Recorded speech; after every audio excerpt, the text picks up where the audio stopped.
The first time I paid for dinner and my dad tried to grab the check, I saw something in his face I'd never seen before.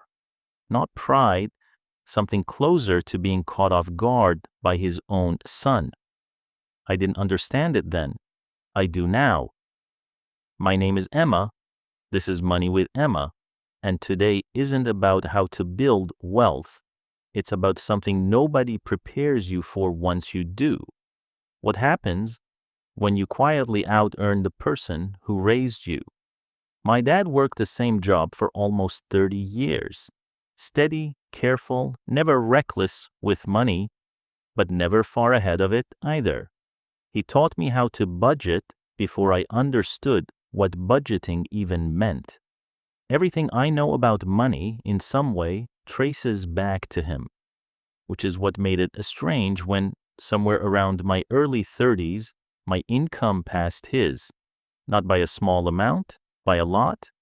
Nobody warns you about the specific discomfort of that moment. It's not something you can bring up directly. You can't just say, hey, I make more than you now, so instead it shows up sideways.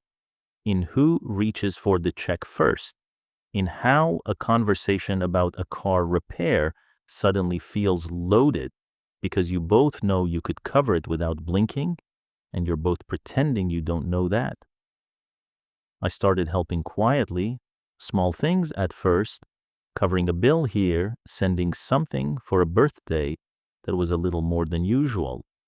I told myself it was just being generous, but underneath that, if I'm honest, there was guilt driving it.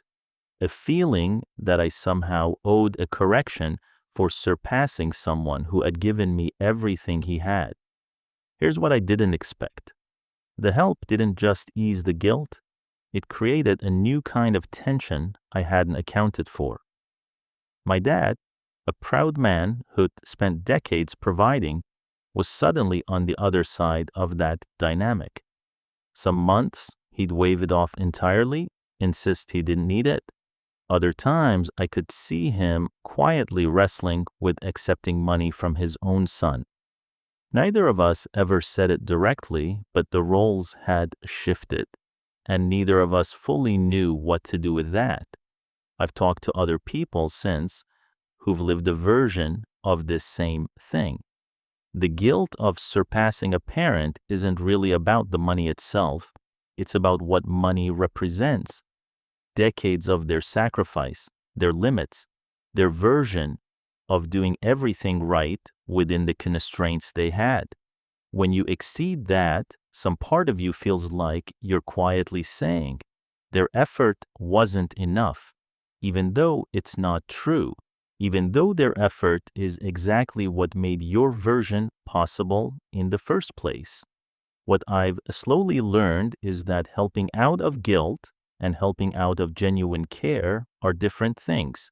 Even when they look identical from the outside, guilt-driven help comes with an undertone of correction, of trying to balance some invisible scale.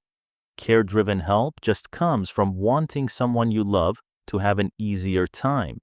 The amount can be the same. The internal experience is completely different for you and for them. I still help my dad, but I had to actually sit with the guilt long enough to understand it before I could separate it from the actual love underneath it. Once I did that, the help stopped feeling like an apology and started feeling like exactly what it was supposed to be. If you've out-earned someone who raised you or came before you, and it's brought up a feeling you haven't quite named, this is that feeling. It has a name, and it's more common than almost anyone talks about. This is a story for educational and reflective purposes. I'm not a therapist or a financial advisor. If this brings up something deeper for you, that's worth talking through with someone qualified to help. Subscribe to Money with Emma. Next, how to actually talk about money with the people who raised you without either of you having to pretend.